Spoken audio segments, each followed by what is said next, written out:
Welcome to this week's edition of Gene and Cell Therapy Updates, covering the latest breakthroughs, brought to you by LucidQuest. Klotho Neurosciences has announced a new partnership with AAVnerGene to accelerate the manufacturing of gene therapies. This collaboration is set to expedite the production of KLTO therapies, targeting neurodegenerative diseases, including Alzheimer's, Parkinson's, ALS, and aging-related conditions. AAVnerGene's innovative platforms aim to reduce costs and fast-track clinical progression, making a significant impact in the gene therapy landscape.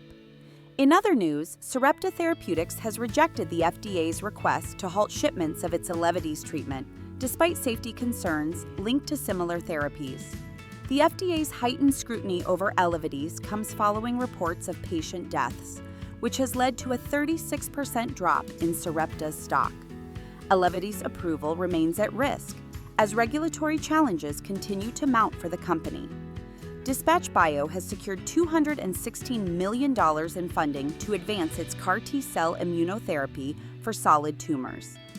This breakthrough aims to revolutionize cancer treatment, offering a more targeted and less invasive approach.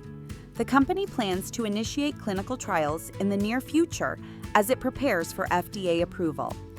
Senti Bio will present its innovative CAR-NK cell therapy at the Bioscience Forum on July 23, 2025. The therapy aims to target cancer cells while sparing healthy tissue, offering a novel approach to precision cancer treatment.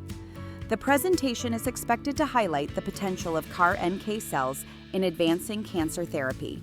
NKGen Biotech has received FDA approval for expanded access to its neurodegenerative therapy, Troculocel. The therapy is now available for patients suffering from early-stage Alzheimer's and other neurodegenerative conditions.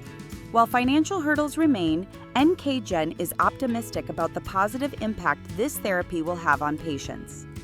In a groundbreaking move, CAR T-cell therapy, originally developed for cancer, is now being trialed for autoimmune diseases.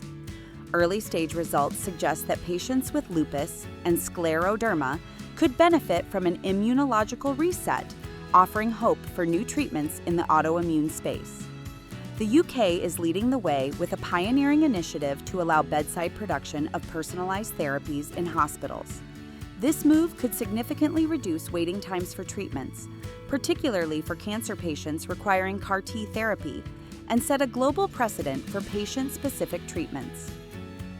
Neuroscientific Biopharmaceuticals has expanded its stem cell portfolio by acquiring Isopogen WA Limited, gaining access to StemSmart technology. This acquisition strengthens their position in developing stem cell therapies for conditions like Crohn's disease and graft versus host disease, with early trials showing promising results for treating refractory diseases. Splicor has received UK funding to further develop its gene therapy platform for liver cancer treatment. The company's innovative gene repair approach targets liver cancer cells with high precision. With this new funding, Splicor plans to expand its research to accelerate development in this critical area. Lastly, Yale researchers have developed a novel antibody RNA therapy for resistant cancers. This promising therapy targets hard-to-reach tumors, including those found in pancreatic, brain, and skin cancers. Early findings indicate reduced side effects, paving the way for more effective personalized cancer treatments. Stay ahead in cell and gene therapy research. Like, share, and subscribe for weekly updates. Visit lqventures.com or email us at info@lqventures.com for expert healthcare consulting. See you next time.